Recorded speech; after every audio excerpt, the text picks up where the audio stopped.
Hello students, welcome to Kenny's Educare. Today in the session of class 6 history, we will be reading and learning about lesson number 5, Kingdoms, Kings and an Early Republic. Chapter के नाम से समझ में आ रहा होगा that now we are moving forward from the Vedic period and now we are going towards all the kingdoms. अब देखो kingdoms बनने लगेंगे. अभी तक वो राजा थे जिनका अपना कोई पैलेस नहीं था, कोई आर्मी नहीं थी, but now time is changing. More development is happening in the society and around the country. So now we will be reading about the early kingdoms. एकदम नए नए राजा कौन बने थे on a very flourished platform with more power in hand, and we will read about the early republic in India. ठीक?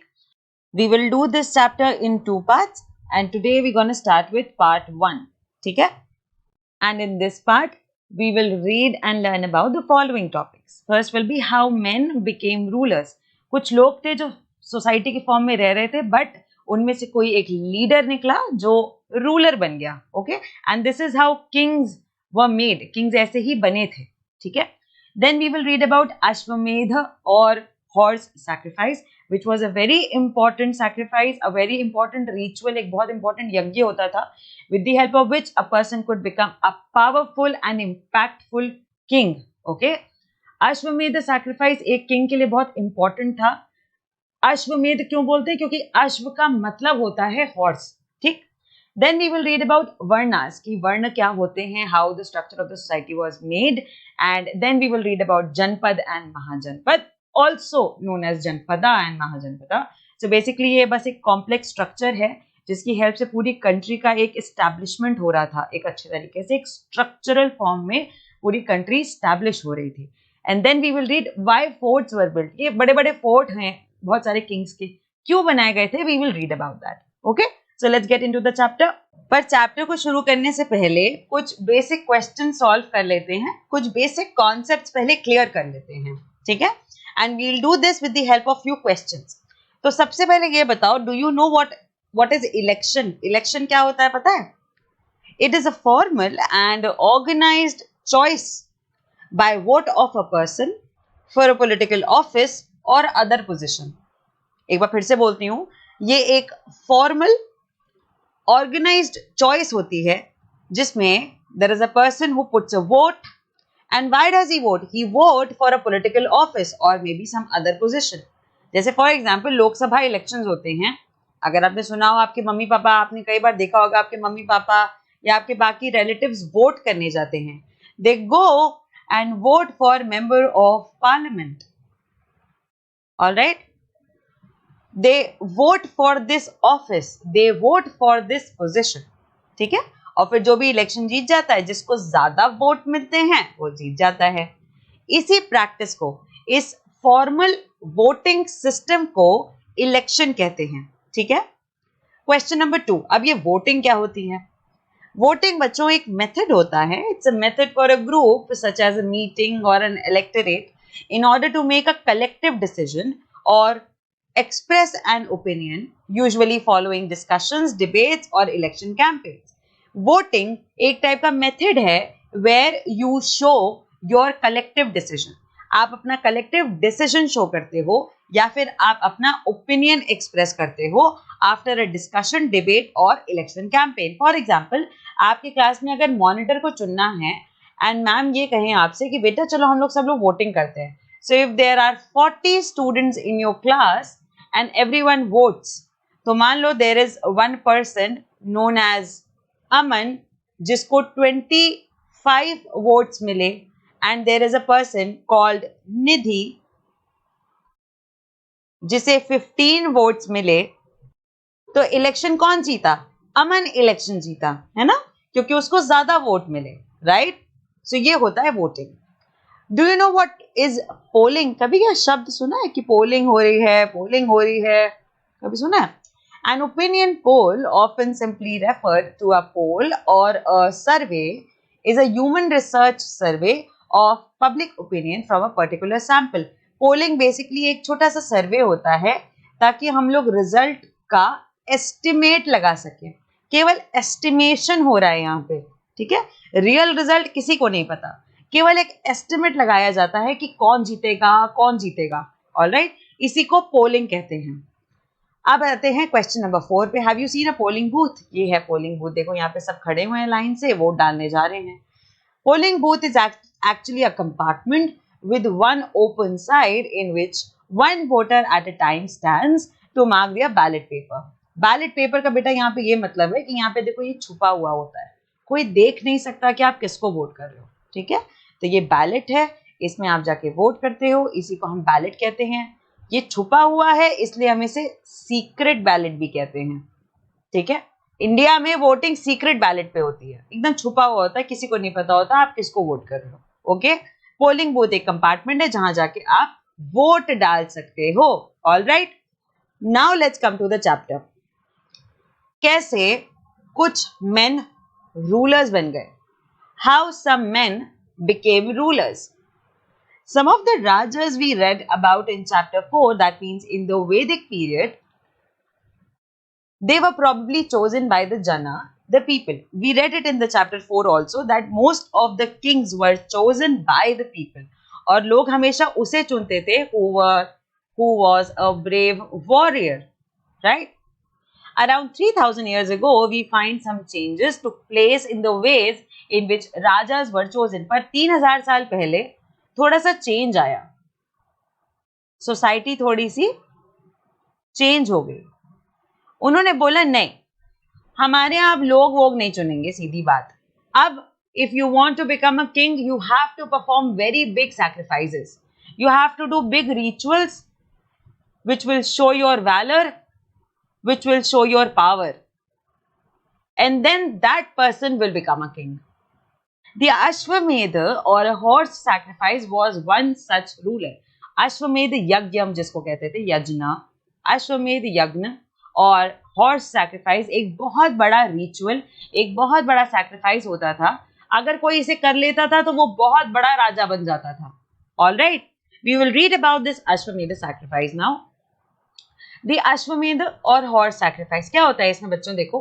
अ horse was let loose to wander freely and it was guarded by a raja's men. ठीक है, एक घोड़ा होता है जिसको free छोड़ दिया जाता है और राजा का कोई एक इंसान उसके साथ साथ रहता है. If the horse wandered into the kingdoms of other rajas and they stopped it, they had to fight. If they allowed the horse to pass, it meant that they accepted the raja who wanted to perform the sacrifice was stronger than them. These rajas were then invited to the sacrifice, which was performed by specially trained priests who were rewarded with gifts. तो देखो क्या हो रहा है यहाँ पे, मैं आपको एक शॉर्ट स्टोरी बताती हूँ. एक फ्री घोड़ा छोड़ दिया जाता था, एक राजा का एक आदमी हमेशा इसके साथ रहता था. हॉर्स जिस भी किंगडम में जाएगा, kingdom number A, kingdom number B, kingdom number C, और ये यहाँ पे हॉर्स आ रहा है.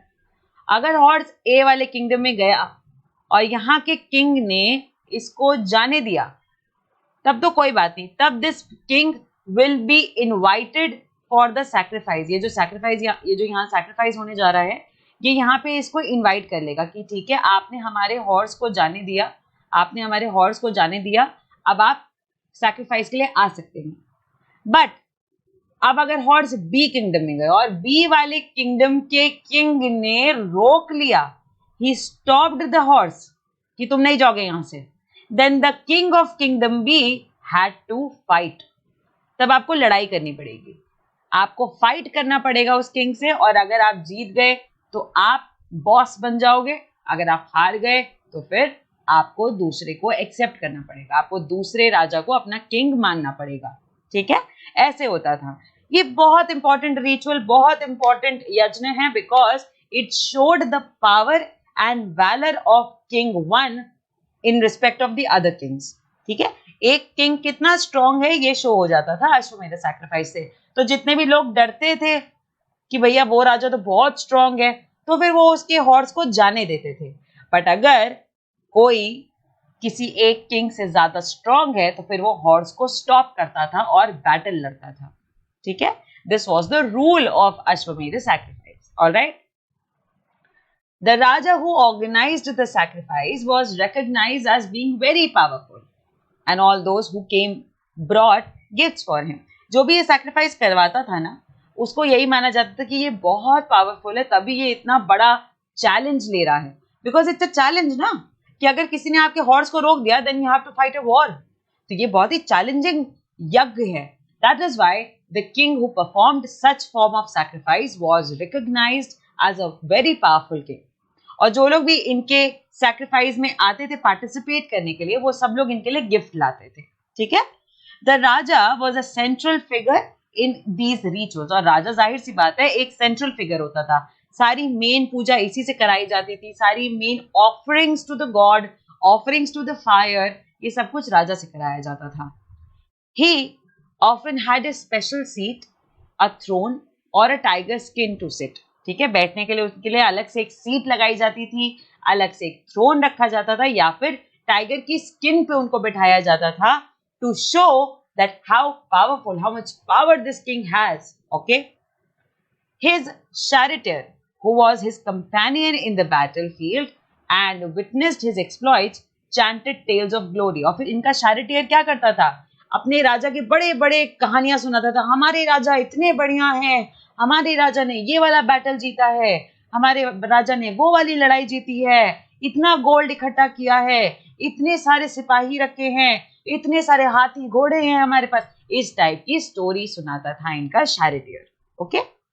His relatives, राजा के जो relatives होते थे, especially his wives and sons, had to perform a variety of minor rituals। कुछ छोटे छोटे रिचुअल इनकी वाइफ्स को और इनके सन्स को भी करने होते थे। डॉटर्स को नहीं अलाउड होता था, ठीक है, डॉटर चुपचाप बैठती थी दूर। वाइव्स और सन्स छोटे छोटे रिचुअल भी करते थे, ठीक। The other rajas were simply spectators who had to sit and watch the performance of the sacrifice।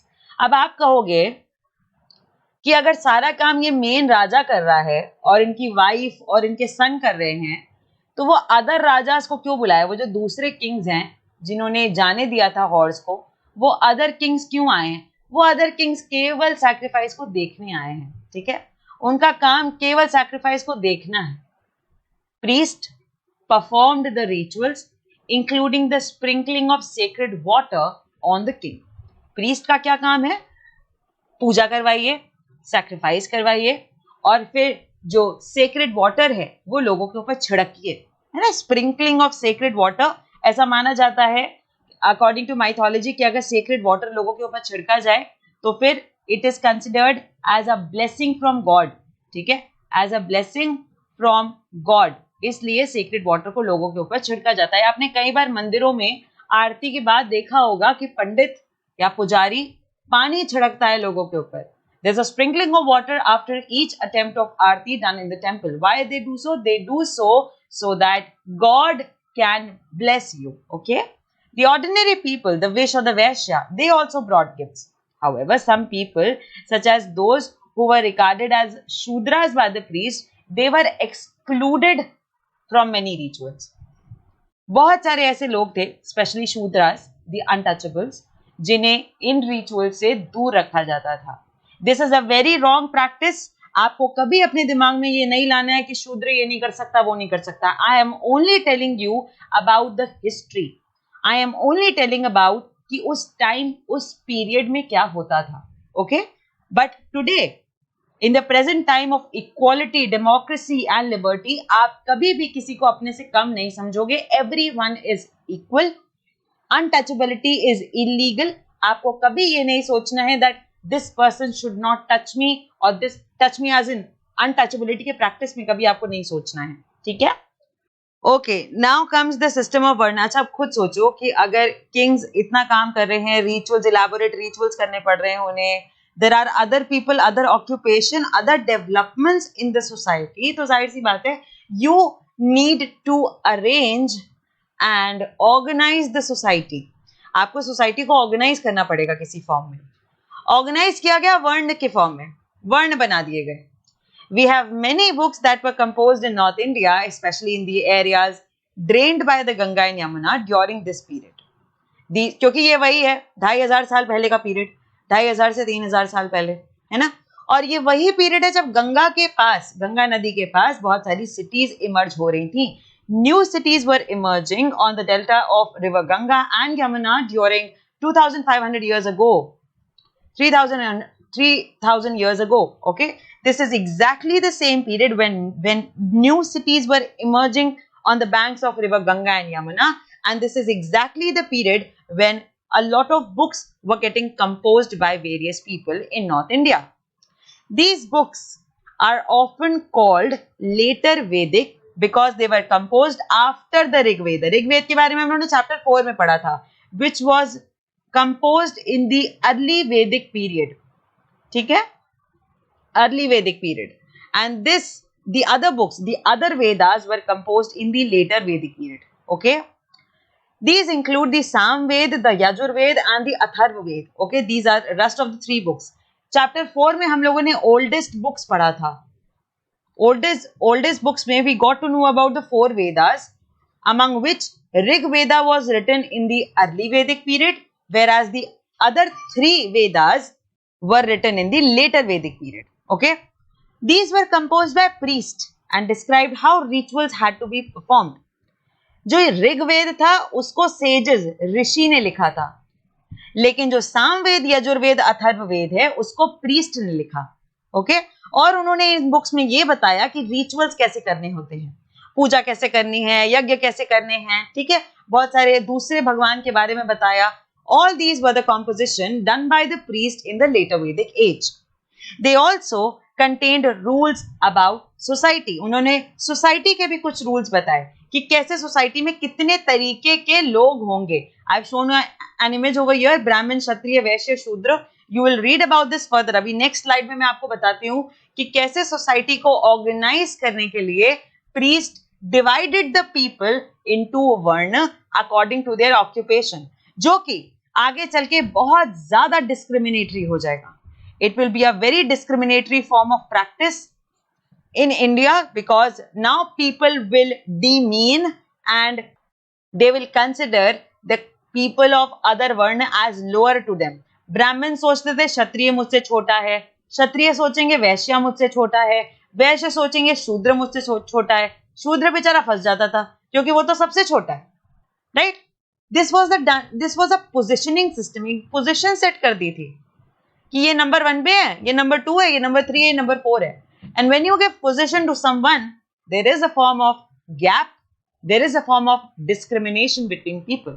All right, but this was the system prevalent in the historic period of Vedic times. Now I will tell you about it. अब society इतना complex होता जा रहा था, इतने सारे लोग थे, इतने सारे काम थे, तो priest ने क्या किया, Brahmins ने क्या किया, they divided the people into 4 groups.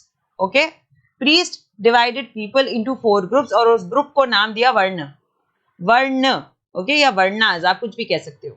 According to the varna, according to the priest, each varna had a different set of functions. Brahmans जो कि प्रीस्ट होंगे, प्रीस्ट का क्या काम होता है, रिचुअल्स कराना, वेद पढ़ना, वेद पढ़ाना. ठीक है, और बदले में गिफ्ट मिलते थे. ऑलराइट. सेकेंड वर्ण was Kshatriya. All the Kshatriyas were asked and propounded to be kings or rulers or warriors. और उनका काम था लोगों को प्रोटेक्ट करना. आप राजा बनिए, control the area, protect the people from any attack from the enemy or any other neighbor. Okay. Third in the pyramid of Varnas came Vaishyas, जिन्हें हम विश कहते हैं. ठीक है, वैश्यास का काम था कि आप मर्चेंट बनिए, क्राफ्टमैन बनिए, लैंड ओनर्स बनिए, स्किल्ड वर्कर्स बनिए, काम करिए, basically help the economy. Help the economy. All right. And last in the pyramid came the Shudras. Shudra थे farm workers, unskilled workers, servants. They were asked to serve people. इनका काम था केवल इन तीनों को सर्व करना. Shudras were asked to serve the above 3 categories of varnas. All right.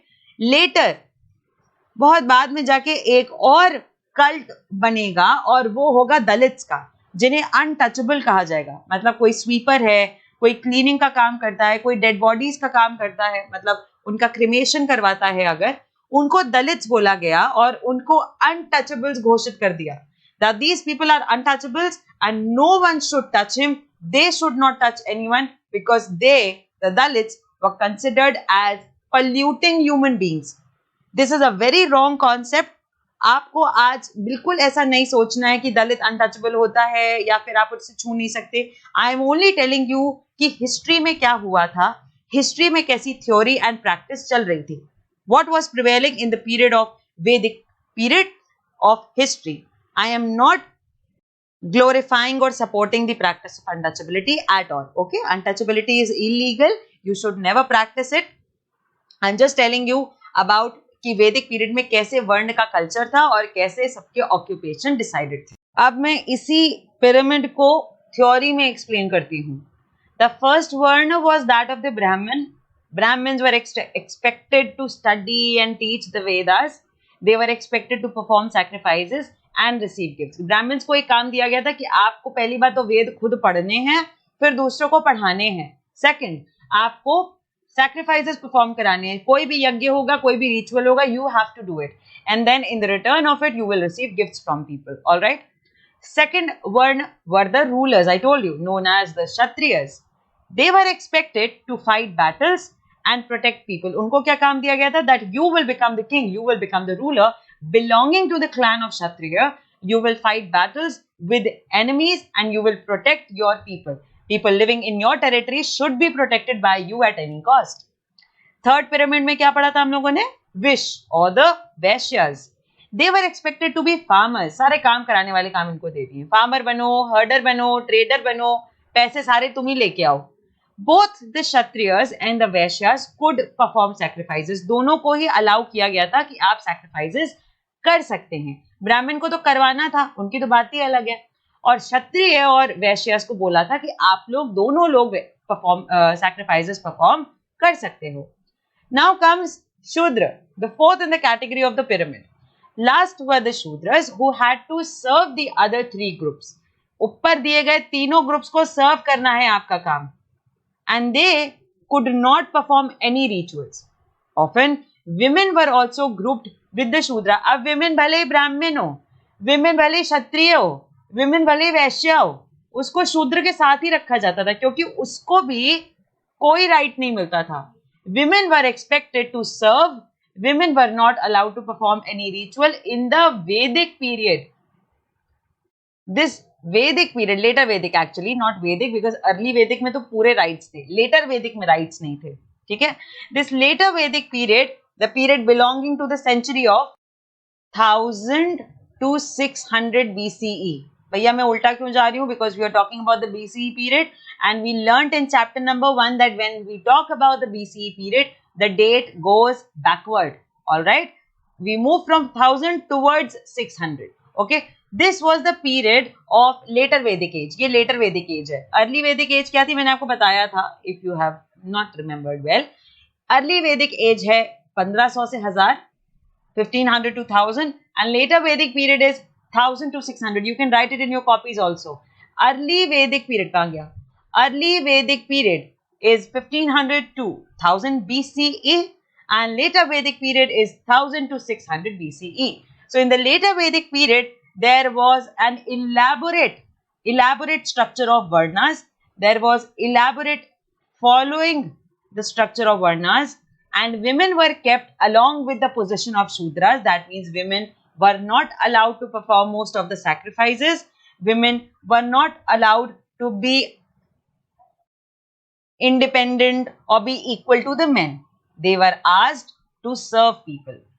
Both women and Shudras were not allowed to study the Vedas also. ये लो, वेद पढ़ने से भी मना कर दिया अब. ठीक है? We learned in the early Vedic period, chapter 4 में हम लोगों ने पढ़ा था that sages, the rishis used to write hymns in the Rig Veda. Rig Veda में hymns लिखे जाते थे and sages used to write. Women sages were also there who wrote few hymns. That means उस time पे early वैदिक time में वेद पढ़ना allowed था विमेन को. लेटर वैदिक पीरियड में विमेन को अलाउड नहीं था. Okay, so this is the shift from early Vedic to later Vedic period in the status of women, in the status of Shudra and the expansionary formula of varna system. और सुनो, the priest also said that these groups were decided on the basis of birth. ऐसा नहीं है कि आप decide करोगे कि आपका वर्ण क्या होगा. No, your birth will decide. So if you are born in a Shudra family, you will automatically be a Shudra. If you are born in a Brahmin family, you will automatically be a Brahmin. ठीक है, ये बहुत discriminative practice है अपने आप में, that your word is decided on the basis of the birth and not on the basis of the occupation you are doing or the economic status you have or anything else. For example, if one's father and mother were Brahmins, one would automatically become a Brahmin and so on. Later, they classified some people as untouchable also. ये देखो और discrimination. इतना बुरा हाल कर रखा था that now untouchability also came into practice कि कुछ ऐसे लोग भी होंगे जिन्हें कोई टच नहीं करेगा. These included some craft persons, hunter and gatherers, as well as people who helped perform burials and cremations. Burials and cremations करने वाले कुछ craft person, कुछ ऐसे वर्ण जाति वाले लोग, कुछ hunter gatherers, they all were considered in a group called untouchables. The priest said that contact with these groups was polluting, and this is a very demeaning message. You should never practice untouchability. In fact, untouchability is illegal as per Indian law. You should never be in a sense of thought that touching anyone will pollute you. Okay, it's a very wrong thought. पर ऐसा नहीं है कि सब लोग बहुत बिल्कुल माने ही जा रहे थे उनकी बात. Of course, there were people who opposed this system. Many people did not accept the system of Varna laid down by the Brahmins. Some kings thought they were superior to the priest. कुछ kings ने ऐसा भी सोचा कि तो क्या हुआ, हम क्षत्रिय हैं तो.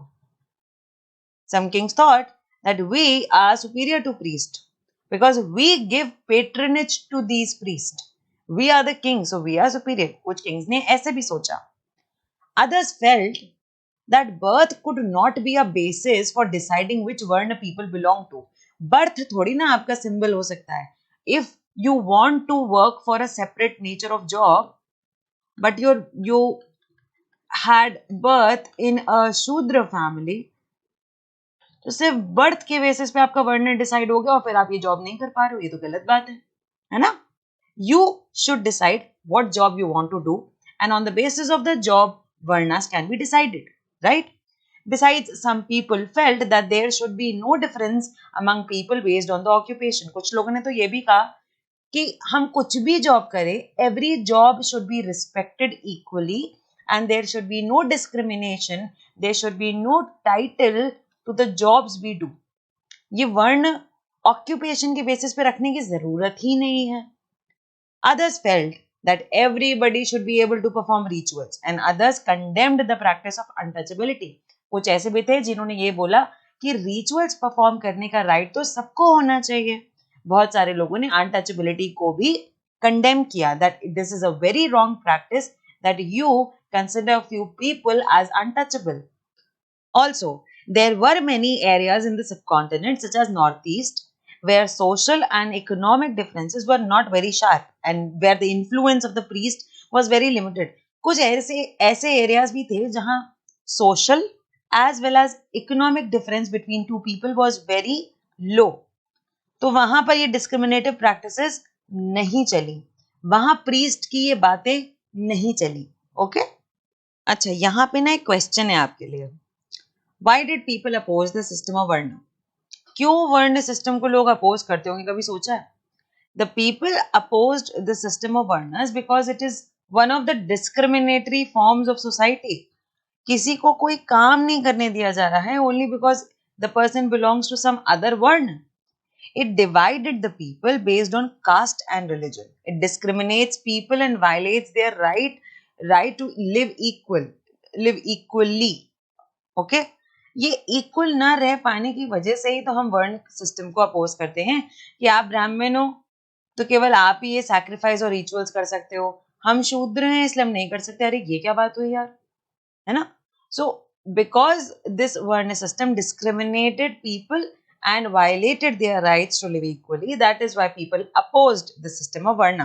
And even today, अगर आज भी कभी ऐसा कर दिया जाए तो then people will definitely oppose it and they should oppose it.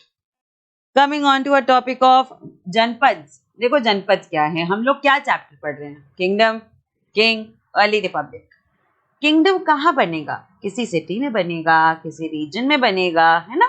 Kings किसे रूल करेंगे, किसी सिटी को रूल करेंगे, किसी रीजन को रूल करेंगे, और वहीं पर ये रिपब्लिक बनेगा, है ना। यही होता है जनपद। The cities and regions over which kings ruled, over where kingdoms emerged, उसी को हम जनपद कहते हैं, ठीक है।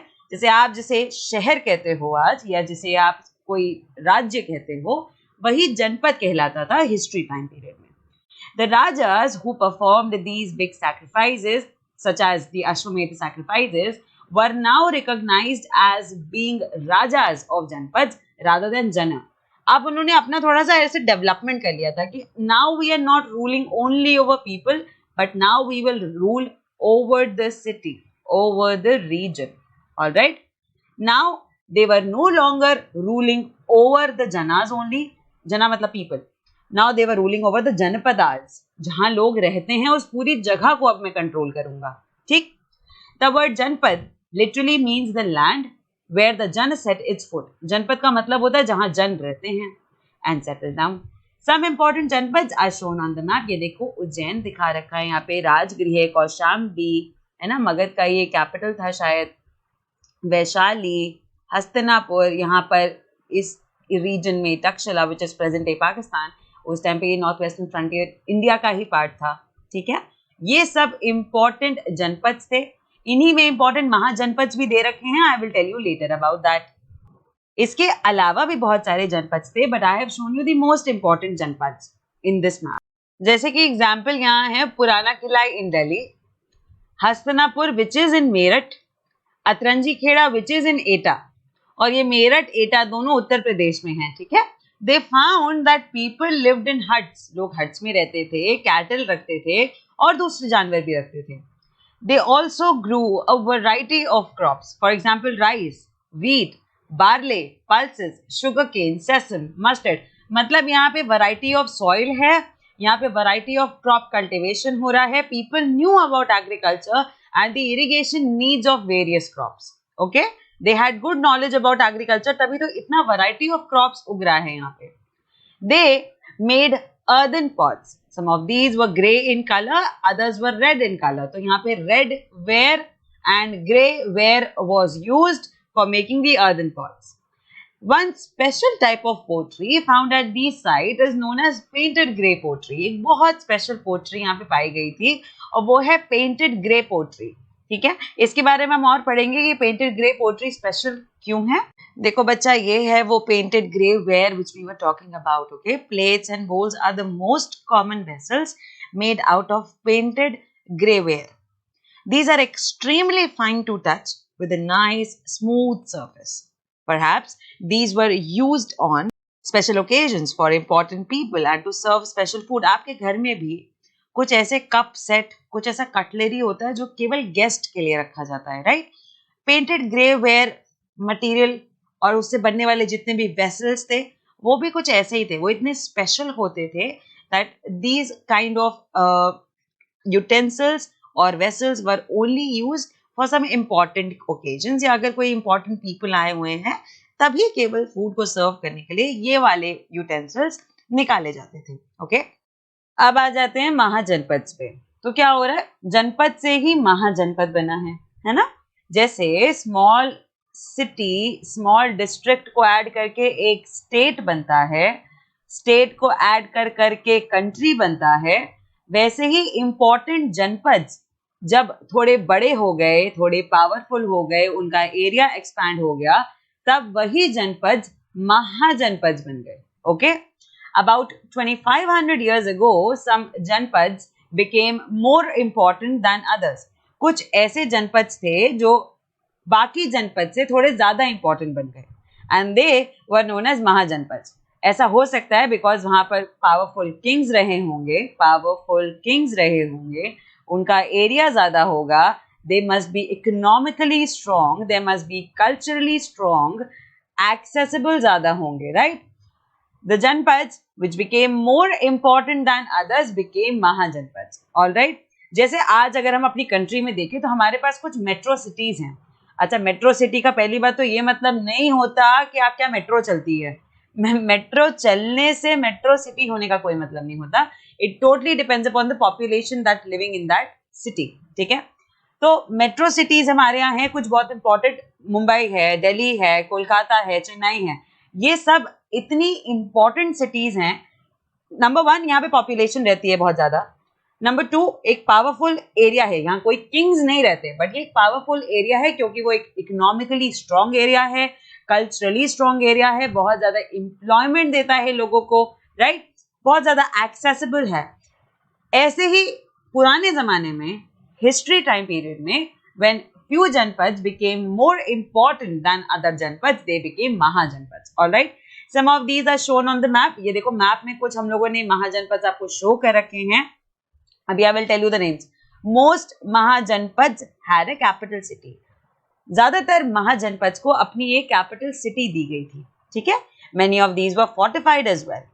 This means that huge walls of wood, brick or maybe stone were built around them। Fortification का मतलब ही ये होता है कि आप एक फोर्ट खड़ा कर दो अपने शहर के चारों ओर, ठीक है, बड़ी बड़ी दीवारें बना दो, so that if anyone wants to attack you, the person cannot attack you। No foreigner can enter your city without your permission, okay, and you can have a greater control over the people living in your city, okay। So most of the Mahajanpads had a capital city। Most of the Mahajanpads were fortified as well। That means they had huge walls of wood, brick or stone built around them। Now let me show you the Mahajanpads on this map। तो देखो सबसे important, बहुत famous Magadh, कौशल, पांचाल, कुरु, अवंती, अंगा, वज्जी, ठीक, ये दिख रहे हैं, ये सबसे इंपॉर्टेंट महाजनपद थे उस टाइम पीरियड के। All right, now coming on to a very important topic, why forts were built. Forts क्यों बनाते थे, क्या जरूरत, क्या इतने बड़े बड़े पैलेस टाइप फोर्ट होने की।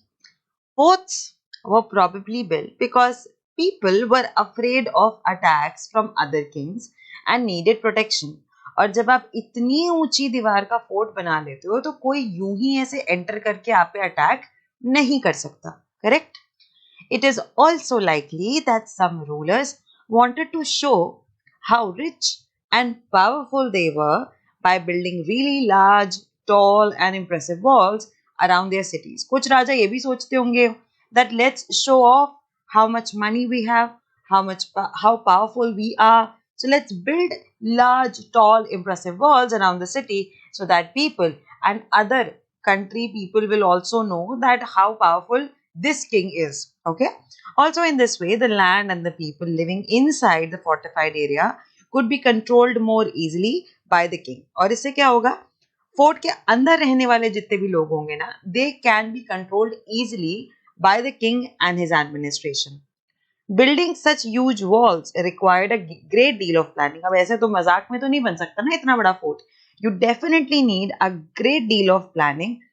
Thousands if not lakhs of bricks or stones had to be prepared। This in turn meant enormous labor provided possibly by thousands of men, women and children, and resources had to be found for all of this। Bricks लगे होंगे कितने सारे, stones लगे होंगे कितने सारे, कितना सारा लेबर गया होगा। That means so many men, women and children must have been involved in making these forts। बहुत सारा रिसोर्स भी लगा होगा, the material, the money, right. Capital intensive job है ये बहुत ज्यादा, because you need money if you want thousands of people working for you building a fort, right। So it was an expensive affair। Definitely it protected the empire, the king and its people, his subjects, but it was an expensive affair to show off that how rich this king is, how powerful this king is, okay।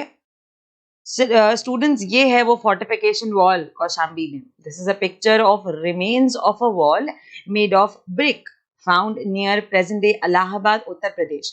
Uttar Pradesh state में there is a district city called Allahabad।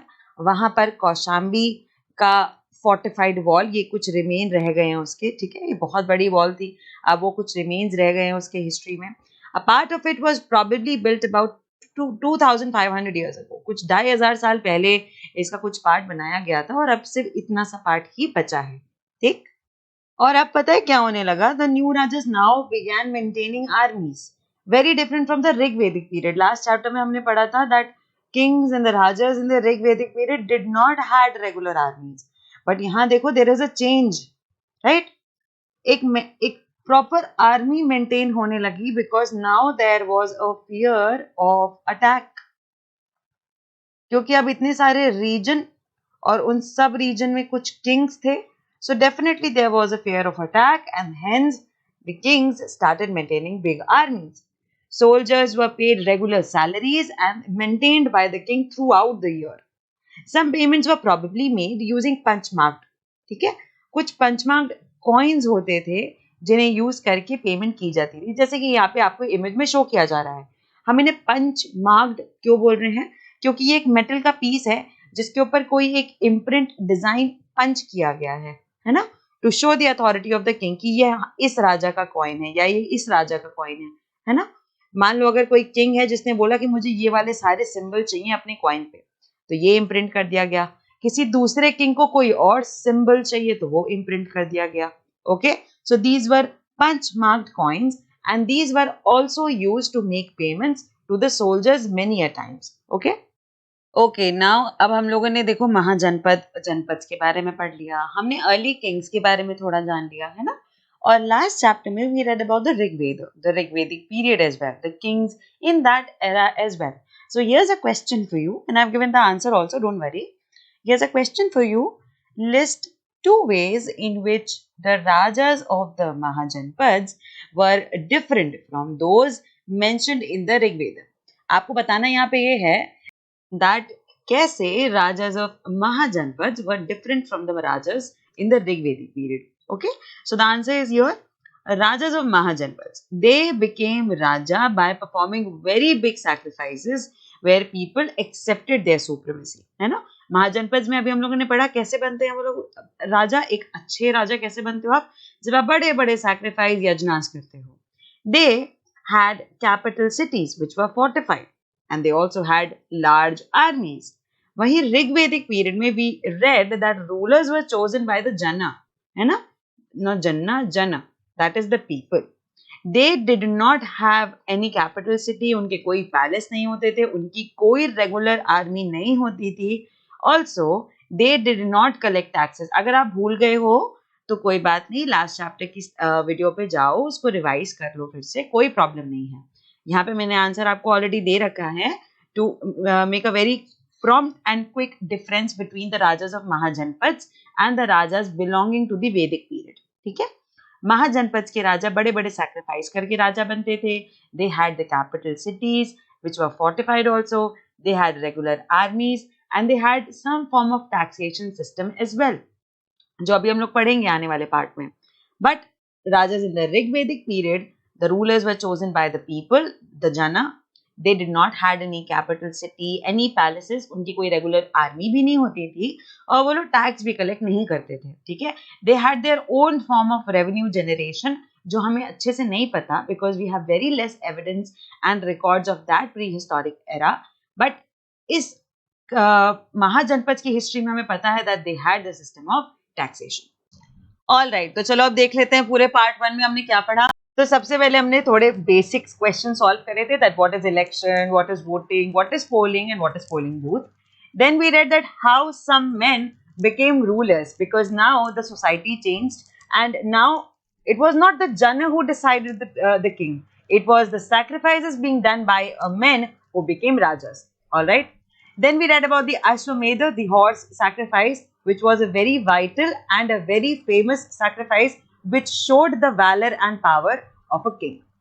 We read about that how Raja organized the Ashwamedha Yagna and who was invited, who could perform the rituals and not. And we also read that Shudras को इन वाले rituals से बिल्कुल दूर रखा जाता था. People who were invited to the sacrifice brought gifts for the kings. After that, we read about a very discriminatory form of organization of society in the structure of Varna, जिसमें ब्राह्मण, क्षत्रिय, वैश्य, शूद्र, they were the main 4 form of Varna placed in the form of their position.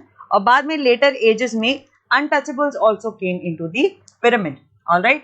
Then we read that what were the rules of each and every Varna, कौन किसका क्या occupation था, जिसमें Brahmins were asked to study and teach the Vedas perform sacrifices and receive gifts. Kshatriyas जो राजा बनते थे उनका काम था कि बैटल लड़ो, लोगों को प्रोटेक्ट करो. Vish and Vaishyas were usually the farmers, herders, traders, and they could also perform the sacrifices. Last on the pyramid came Shudras, who had to serve the other three groups. And then there were women who were not allowed to study the Vedas, not allowed to perform any ritual, and they were grouped along with the Shudras. Okay.